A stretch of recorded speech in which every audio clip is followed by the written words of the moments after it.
Our next speaker today has found a way to link social media, information gathering, and reporting in exciting new ways. You probably will recognize her from her social media presence. She's lived here for the past 17 years, and she's going to talk to us about how going against the norm can sometimes lead to some amazing things. Ladies and gentlemen, Amy Wood.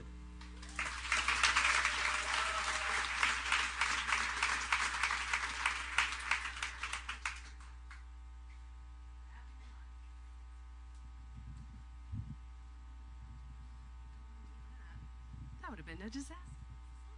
Test. You got me? Hey. Hi, everyone. How's it going? It's exciting to be here. Guess what? I have news. I'm a news person. I have been a rebel all my life. It's something that I'm kind of used to doing, and I kind of found a slide that sort of captures it, which is just this kind of old-timey car. And, you know, there's not a lot you can show that would be politically correct with a rebel theme these days, but this is one I found, and I was thinking about where this rebel stuff started and what it led to. And for me, it's led to me becoming a social media rebel. And over time, that has been something I've looked back on. I've reflected upon it and thought, well, where did that start? How did I get to this point where I'm merging news and social media? And it occurred to me that back in the elementary school years, I'm way up there in the top row.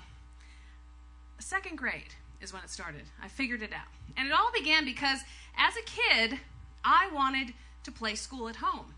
And back in the day, we didn't have a million stuffed animals. We didn't have little desks for our dolls. We had just ourselves, our imaginations, and the propensity toward crime. You see, I had to have props, and it didn't work for me to just talk to my stuffed animals. I needed something to work with people, so I took some stuff from my teacher. Well, that's horrible, and I learned from it, but I also learned something important that has kind of crept into my innovation, which is it's always better to ask forgiveness, not permission.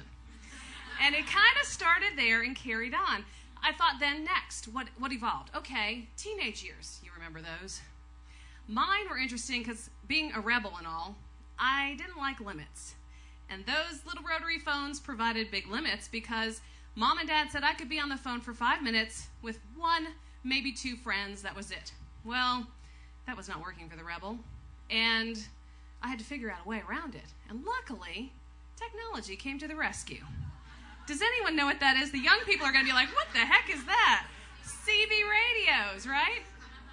Okay, for the teenagers in my neighborhood, all the dads got them for this reason. They wanted to get out of their tickets. So they were trying to avoid, you remember the lingo, the smoky, all the stuff we said, 10-4, good buddy. There were just so many things that we said, and it started to make me remember and remind me right now of what we talk about today. Twitter chats and hashtags and poke me on Facebook and circle me on Google+, DM me, all this lingo that we are designed to do with this communication. We are determined to communicate. Well, for me as a teenager, back to the CB radio, it worked well. My friend, for example, had a a CB handle called Pooper Scooper. But you've seen some of the crazy Twitter names now. It's sort of one and the same, but we were determined to communicate. And I had another principle that kind of came through for me, which was, no matter what, find a way to connect. Find a way to communicate. And these are themes that have kind of carried on for me over the years.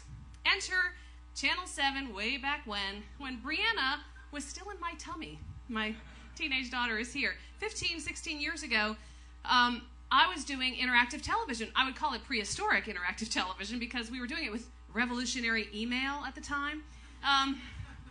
It took us an hour to turn things around. It wasn't that instantaneous kind of cool thing that's going on today, but we started it then. And it was good, but it didn't quite hit it. It went away for a while, and then the station said, Amy, get a blog. And I had an iguana as a fan. Okay, but that was about the only thing reading my blog. During a live newscast, I might get one comment on my blog. It just wasn't interactive enough, real-time enough to work. Being a rebel, I, again, was pushed to find another way, find a better way, do it my way. And I was at home with my teen, trying to chat computer to computer using Google Chat years ago, 5 years ago or so. And I thought, well, gosh, on a Sunday night, if I can talk to her computer, I can talk to my viewers' computers. And so on Monday, remember forgiveness, not permission, I went on TV and I said, join me in my Google chat room. And I got one guy to show up. It was thrilling. Well, and as time wore on, we continued that, and it worked great. And so the problem was by Wednesday, I had to tell the bosses about it. They liked it, though. And then by Friday, they were looking for a way to do it ourselves. But again, we've kind of breached this newfound territory, which was so exciting. And then I thought back to what was my favorite time in history. When they asked you in school, what time of history would you pick to live in? I always wanted to be on the covered wagon, the little Laura Ingalls Wilder, flying on into new territory, going where no one had gone before and doing things in a new and different way. And so it kind of all was coming together as the rebel within kept on rising up. Well, now technology is helping all of us have our own little rebel spirit. When people tell you, no, we're not covering that story, do you have to say no anymore? Do you have to take that? You don't. It's very exciting. There are these meetings that happen every day in newsrooms across the country. Not like this anymore, but this is the only one I could find that we could share with you today. But they used to drink. Maybe they still need to, but this is a process where stories get stopped, okay? There's only so much time. You can't cover everything, and so some things don't get through, and you want your story through, right? Well, there's a way now to do that. A story like this, a bunch of people getting together, swirling lights. Sounds like no big deal? Well, look what it resulted in. You had 6,000 people out there doing it, creating a Google image that was designed to try to get Google to bring a high-speed internet to the upstate.